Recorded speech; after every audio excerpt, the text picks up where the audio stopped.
आप सभी का हमारे YouTube चैनल सम्राट आईएएस बाई साकेत राजवंश में एक बार फिर स्वागत है। इस समय हम भूगोल में भौगोलिक चिंतन पर डिस्कस कर रहे हैं और अपनी पिछली वीडियो में हमने आपको बताया था शास्त्रीय काल में भूगोल का विकास। अपने इस शास्त्रीय काल में भूगोल के विकास को दो भागों में बांटा था। पहला था यूनानी भूगोलवेत्ता और दूसरा था रोमन भूगोलवेत्ता। यूनानी भूगोलवेत्ताओं में हमने होमर, थेल्स, एनेक्सिमेंडर, हिकैटियस के साथ साथ हेरोडोटस के बारे में बात की थी कि इन विद्वानों ने किस प्रकार भूगोल के ज्ञान को आगे बढ़ाया है। आज हम उसी अपनी आगे की कड़ी में प्लेटो पर डिस्कस करते हैं। हमने क्या बताया? प्लेटो।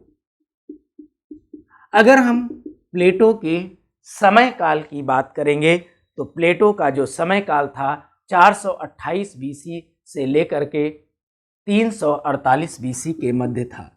428 बीसी से लेकर के 348 बीसी के मध्य था। हमने समय काल क्या बताया?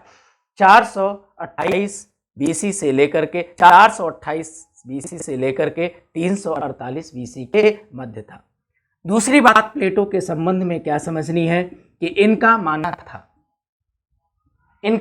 था कि इस पृथ्वी पर प्रत्येक वस्तु अपनी पूर्णता को प्राप्त करना चाहती है। हमने क्या बताया कि इनका मानना था कि इस पृथ्वी पर प्रत्येक वस्तु पूर्णता को प्राप्त करना चाहती है। किसको प्राप्त करना चाहती है? पूर्णता को प्राप्त करना चाहती है। इस आधार पर इन्होंने निष्कर्ष निकाला कि हमारी पृथ्वी गोल नहीं हो सकती है, बल्कि हमारी पृथ्वी क्या है? वलय के आकार की हो सकती है, वलयाकार हो सकती है। क्या कहा? कि हमारी पृथ्वी गोल नहीं हो सकती है, बल्कि यह कैसी हो सकती है? वलय के आकार की हो सकती है। दूसरी जो बहुत महत्वपूर्ण बात है इनके संबंध में कि प्लेटो का मानना था कि हमारी पृथ्वी क्या है? भूकेंद्रीय सिद्धांत पर कार्य करती है। किस सिद्धांत पर कार्य करती है? भूकेंद्रीय सिद्धांत पर कार्य करती है। भूकेंद्रीय सिद्धांत का मतलब क्या हुआ? कि हमारी पृथ्वी इस ब्रह्मांड के केंद्र में है। हमने क्या बताया? कि हमारी पृथ्वी इस ब्रह्मांड के केंद्र में है। बाकी सभी ब्रह्मांड में जो भी पिंड पाए जा रहे हैं वो हमारी पृथ्वी का क्या करते हैं? चक्कर लगाते हैं। हालांकि यह संकल्पना 1700 ईस्वी तक आते आते जब कापरनिकस आते हैं, कौन से विद्वान आते हैं? कापरनिकस आते हैं, और 1700 ईस्वी तक आते आते यह भूकेंद्रीय संकल्पना या भूकेंद्रीय सिद्धांत पूरी तरीके से खारिज कर दिया गया और इसके स्थान पर यह कहा गया कि हमारा जो सूर्य है ये केंद्र में है और इसके चारों तरफ हमारे सौर परिवार के जो ग्रह हैं वो चक्कर लगाते हैं।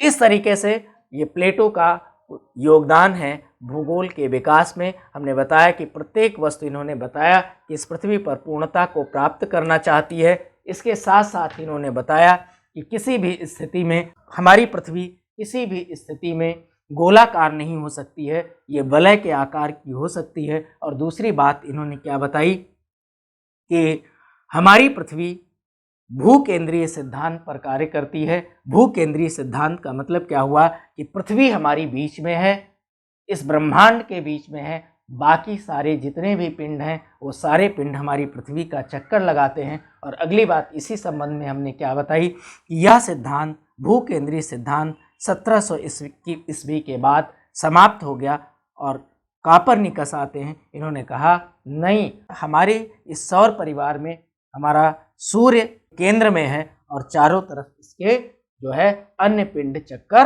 लगाते हैं। प्लेटो के बाद अगला विद्वान आता है जिसका नाम है अरस्तु। अगर हम अरस्तु के समय अवधि की बात करेंगे तो यह समय अवधि 384 से लेकर के 322 बीसी के मध्य है। 384 से लेकर के 322 बीसी के मध्य का समय है। अरस्तु ने एक किताब लिखी थी जो बहुत फेमस हुई थी उस समय। वो क्या थी? ब्रह्मांड वर्णन।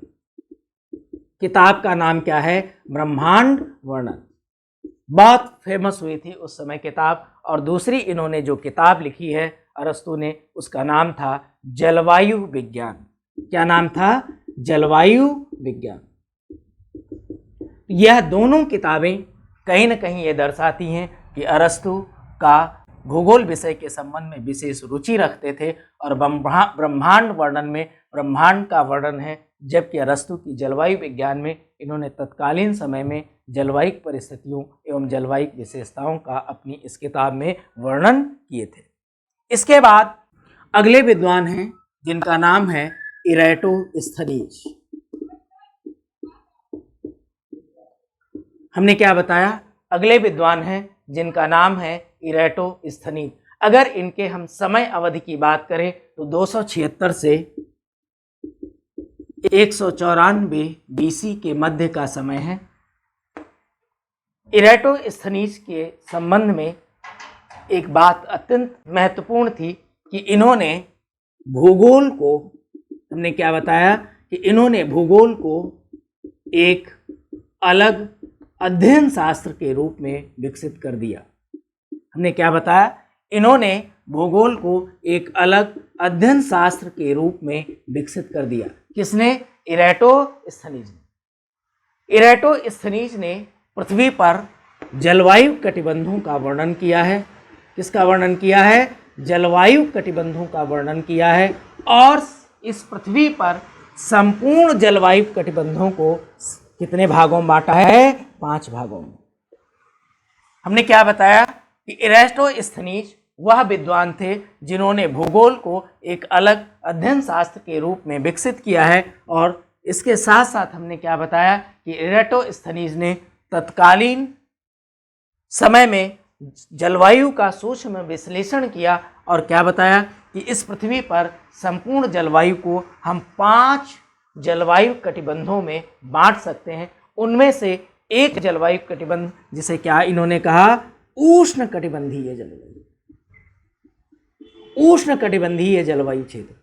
निश्चित ही यह उष्ण कटिबंधीय जलवायु जो है विषुवत रेखा के आसपास का क्षेत्र था। इसके अलावा इन्होंने मध्य अक्षांशीय क्षेत्रों में, कहां पर? मध्य अक्षांशीय क्षेत्रों में 2 शीतोष्ण कटिबंधीय जलवायु क्षेत्रों को बताया। कितने जलवायु क्षेत्रों को? 2 शीतोष्ण कटिबंधीय जलवायु क्षेत्रों को बताया। और इसके साथ साथ ध्रुवीय क्षेत्रों में इन्होंने कहा कि अत्यंत ठंडी जलवायु है और यहां पर जो कटिबंध हैं वो कौन से कटिबंध हैं? शीत कटिबंध। ठीक है, यानी एक उष्ण कटिबंधीय जलवायु क्षेत्र है और 2 आपके क्या हैं? शीतोष्ण कटिबंधीय जलवायु क्षेत्र हैं और 2 आपके क्या हैं? शीत कटिबंधीय जलवायु क्षेत्र हैं।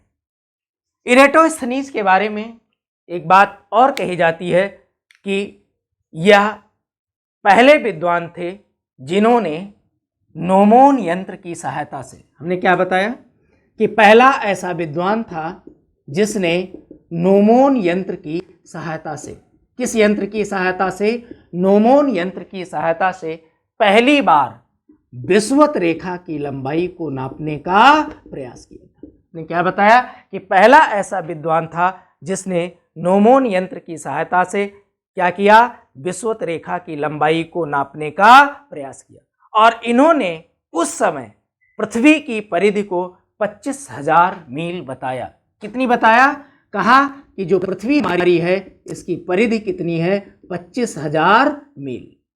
और वास्तव में ये लगभग सत्यता के करीब थी। अगर मील में हम अपनी पृथ्वी की परिधि को नापेंगे तो ये लगभग 25,860 मील आती है। कितनी आती है? 25,860 मील आती है। तो इरेटोस्थनीज ने, मैंने बताया कि पहली बार नोमोन यंत्र की सहायता से इन्होंने विषुवत रेखा को नापने का प्रयास किया था और इन्होंने पृथ्वी की परिधि को 25,000 मील बताया, जो वास्तव में लगभग 25,800 मील के आसपास। ये घुमक्कड़ थे। इरेटोस्थनीज अफ्रीका महाद्वीप पहुंचे। कहां पर पहुंचे? अफ्रीका महाद्वीप। और अफ्रीका महाद्वीप में नील नदी के सहारे ये घूम रहे थे। उसी समय वहां की स्थानीय जनजाति है नोबियंस। उससे इनकी मुलाकात होती है और अपने यात्रा वर्णन में इन्होंने ये जिक्र किया है कि नील नदी के आसपास हमने क्या किया है, नोबियन से मुलाकात की है और इन नोबियन से मुलाकात करने वाला इरेटोस्थनीज पहला विद्वान था। इनकी एक बड़ी फेमस पुस्तक आई थी उस समय जिसका नाम था वास योग। क्या नाम था? वास योग। ये तत्कालीन समय की बड़ी प्रसिद्ध पुस्तक थी। इसके साथ साथ इन्होंने पृथ्वी से, हमने क्या बताया, पृथ्वी से सूर्य एवं चंद्रमा के बीच की दूरी को भी नापने का काम किया है।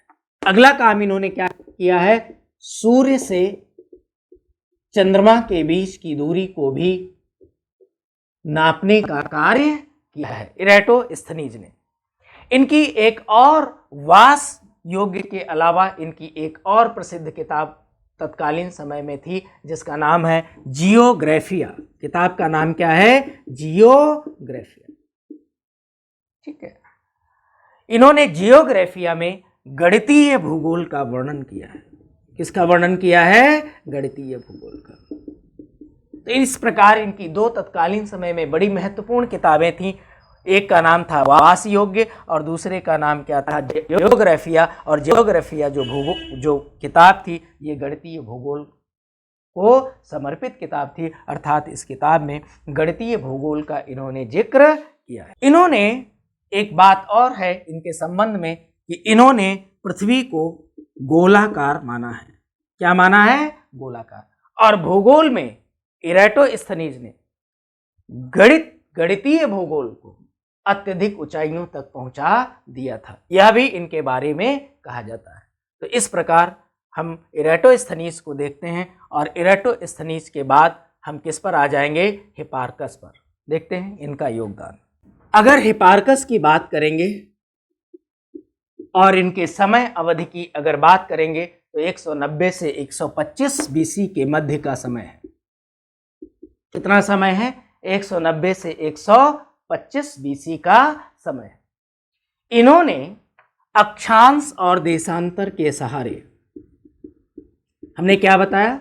अक्षांश एवं देशांतर के सहारे पृथ्वी को जलवायु कटिबंधों में विभाजित करने का काम किया। पृथ्वी पर जलवायु कटिबंधों यानी पृथ्वी को जलवायु कटिबंधों में विभाजित करने का काम किया है और इन्होंने अक्षांश एवं देशांतर रेखाओं के सहारे बताया कि पृथ्वी पर 11 जलवायु प्रदेश पाए जाते हैं। कितने जलवायु प्रदेश की बात इन्होंने की? 11 जलवायु प्रदेशों की बात की। कौन? हिपार्कस। और ये क्या बताते हैं? यह पहले ऐसे विद्वान थे जिन्होंने असीरियन गणित के आधार पर, किस गणित के आधार पर? असीरियन गणित के आधार पर, असीरियन गणित के आधार पर वृत्त को 360 डिग्री में विभाजित किया। वृत्त को कितने डिग्री में विभाजित किया?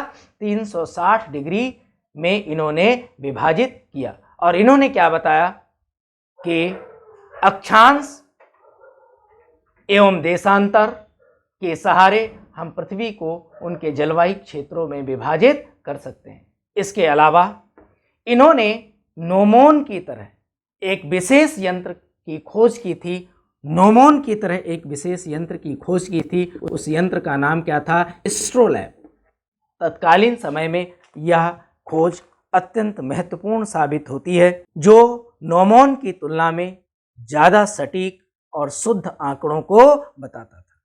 इन्होंने 2 प्रकार के प्रक्षेपों को बताने की बात की है। उनमें से एक प्रक्षेप है जिसका प्रकार है लंब रेखीय प्रक्षेप और दूसरा जो प्रक्षेप है वो क्या है? समरूप प्रक्षेप। हम आप सब जानते होंगे कि प्रक्षेप क्या होते हैं।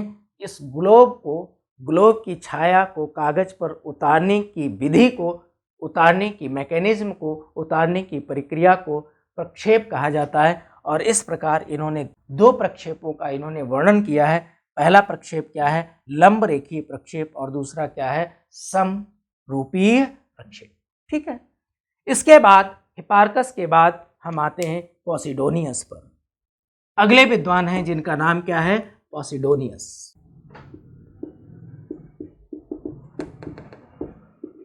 अगर हम पॉसिडोनियस के समय अवधि की बात करेंगे तो यह समय अवधि 135 से 50 बीसी मानी गई। 135 से 50 बीसी के मध्य मानी गई।